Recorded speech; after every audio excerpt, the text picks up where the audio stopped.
Hello and welcome. In the next 30 minutes, Reality Bites will bring you the very latest in the India-Pakistan conflict, right from the border in Jammu and Kashmir to the latest developments here in Kathmandu, the venue of the SAARC summit. Well, in the end, the handshake that everybody was waiting for finally did happen when General Musharraf impromptu walked across to Prime Minister Vajpayee. But it seemed to evoke a remarkably sharp snub from the Indian Prime Minister and suggested stalemate as usual. But towards the end of this evening, there have been conflicting reports on whether the foreign ministers of both countries have met.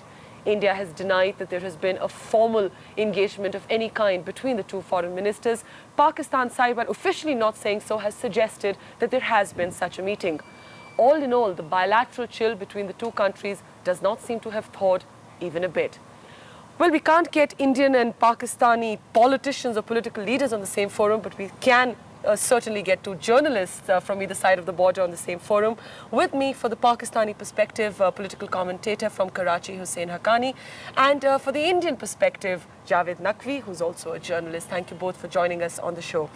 Hussain, let me start by asking you, are you disappointed? Will there be disappointment in Pakistan at how all of this has panned out? I don't think there will be disappointment. I think Pakistan has played its cards well. President Musharraf has been saying even before he came to Kathmandu that Pakistan wants to negotiate with India all over again. And India, of course, has reservations based on what Jaswant Singh referred to as past experience. But I think after the 11th of September, there have been changes on ground which India will have to take into account. Javed, Hussain mentions domestic compulsions in India. Do you think in many ways that is what is dictating, at least the public posturing that's happening? Now we see this latest almost bizarre kind of conflicting report over whether the foreign ministers of either side have met. I mean, they've either met or they haven't met, but we can't seem to reach a consensus on that. Well, that is a pity because that seems to have marked the entire gamut of India-Pakistan relations and talks and dialogue, right from recent Agra summit to this place here. There was a complete lack of briefing from the Indian side. It was completely opaque. We didn't know. I mean, you were there too. What was happening there was something kept quite concealed from us, and we still do not know really how far they had reached to signing something that we believe from one side was almost ready and the other side says, well, we were very far away. Let me take you up on that though, because that could suggest that while the public posturing on the Indian side at least has been rather strident and stuck to the conventional position, it could be that in this meeting that India says was not a formal meeting between the two ministers, there was a certain kind of channel of communication that was being eased in, being opened up, being kept open. If that has happened indeed, then of course we should all welcome that. But I fail to understand how a country of 1 billion people and so many literate people reading newspapers and watching television are kept in the dark about the potential for a conflagration that both sides hold in this, and we are speculating here about the degree of warmth or the chill that might have existed in a remote room, which we are not privy to. I think there has to be a compulsive mandate for both sides to come clean exactly on what their intentions are. I am quite befuddled by what India wants, and I'm equally at loss to understand what the Pakistan's objection in this regard is to the various proposals made by India. So the only thing I know is that it's pretty freezing out here in Kathmandu, and I hope that this has not the atmosphere out there in the room where they are supposed to have met. Hussain, India handed over a list of 20 most wanted to Pakistan.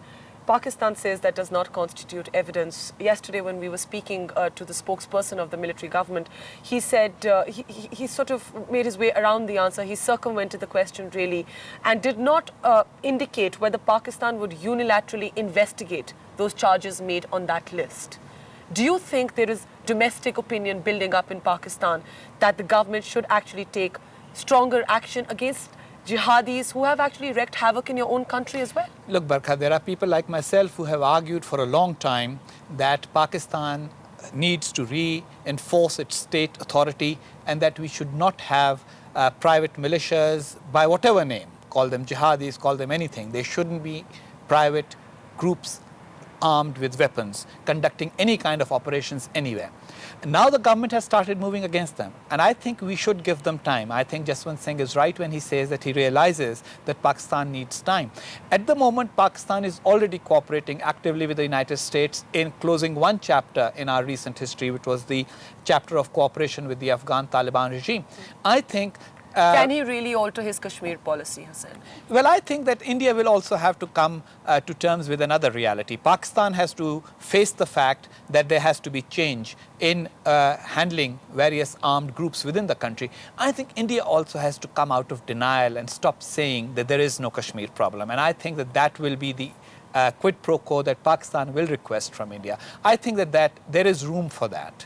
Javed, would you finally say, we're almost at the end of time here, would you finally say that India too will have to look inwards? Chandrika Kumaratunga probably made a remarkably moving speech today in which she suggested that countries need to address the root of terrorism, not just its manifestation. Absolutely. I think it was a brilliant speech, and she hit the nub of the issue. And mentioning Chandrika Kumaratunga, it really brings me straight into another issue related to terrorism that we are discussing not discussing with Pakistan, but hold it responsible for, is what has happened to the extradition of Velupillai Prabhakaran. I mean, he's there, sitting there. We are talking to Colombo. Colombo, you go to them and they say, well, it's a laughable idea. The day we catch Prabhakaran, our insurgency problem will be solved. Similarly, we never broke ties with Canada, where so much of terrorism was, staged from. Europe. So I think there is no real logic in closing communication. In closing communication.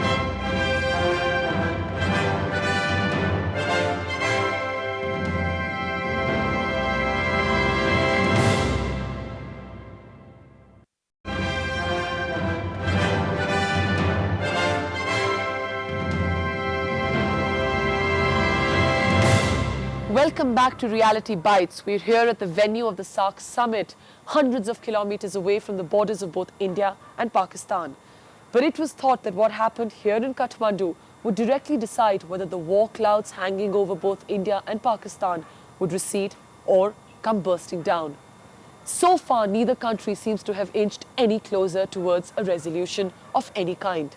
Before travelling up to Nepal, our team of Ajmal Jami, Vikram Chaudhary and I spent a week along the international border and the line of control in Jammu and Kashmir, and found that the distinction between wartime and peacetime there has become altogether too fuzzy. You only have to drive 30 minutes west of Jammu city and you hit the beginning of the international border. In some places so close, it's a short walk across to Pakistan.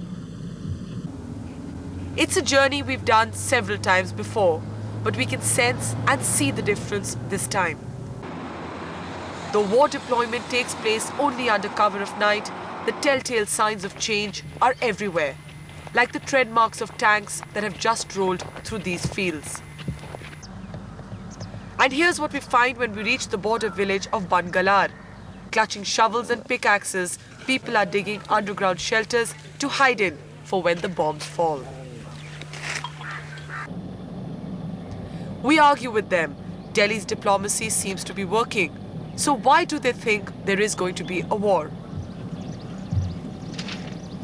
But the lines between wartime and peacetime, so distinct for the rest of the country, have completely blurred here. People thrust plastic packets filled with bullets in our face and then lead us by the hand to the pock-marked walls of their homes. Pakistan ਦੀ ਫੈਲੰਗ ਨੇ ਸਾਡੀ ਦੁਆਲ ਦੇ ਵਿੱਚ 70 gram ਦੀ ਗੋਲੀ ਲੱਗੀ ਜੀ और इन्हें दुखिया किया इसने उन सोलिंग नहीं इसको आगे तर लेंगे हम सोलेंगे नहीं पाकिस्तान को हम गुस्सा आ गया है नहीं सोलेंगे बार बार पंगा लेता है इन्हें पैन के भी पंगा लिया कतर के भी पंगा लिया हम नहीं छोड़ेंगे पाकिस्तान को बच्चा बच्चा मर जाएंगे इसको नहीं छोड़ेंगे हम पाकिस्तान को But how much has actually changed on the ground since the 13th of December? Firing on either side of the border has been a daily ritual in these parts. So is this really a wave of hysteria?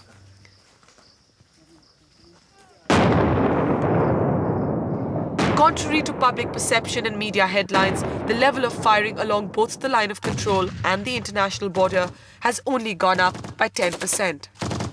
But there have been some changes in pattern, intensity and areas targeted.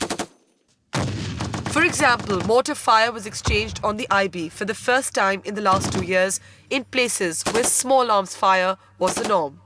In fact, some areas were hit for the first time since the 71 war.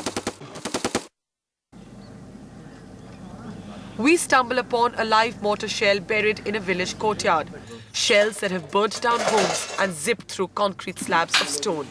Enough to make most believe that the war has already begun. पहले तो area हमारा clear था, कोई हमें डर नहीं था इतना। अब तो हमारा एरिया जितना भी है सब माइन एरिया हो रहा है। आज भी हमारे आर्मी वाले जहाँ पर माइनिंग कर रहे हैं, तो इससे डर इतना हो गया कि पहले छोटे फायर से इतना डर नहीं था, लेकिन अब इतना बड़ा जो फायर होता है, जैसे कि हमारे बैंगलाड़ में हुआ, वहाँ पर लोगों के घर जल गए, पशु मर गए, कुछ लोग जख्मी हो गए। उसके डर के मारे सब लोग जो हैं वो भागने शुरू हो गए। और यहाँ पर एडमिनिस्ट्रेशन भी हमें ये कह कर गई है कि आप लोग पीछे हट जाओ, बच्चे लेकर पीछे हट जाओ।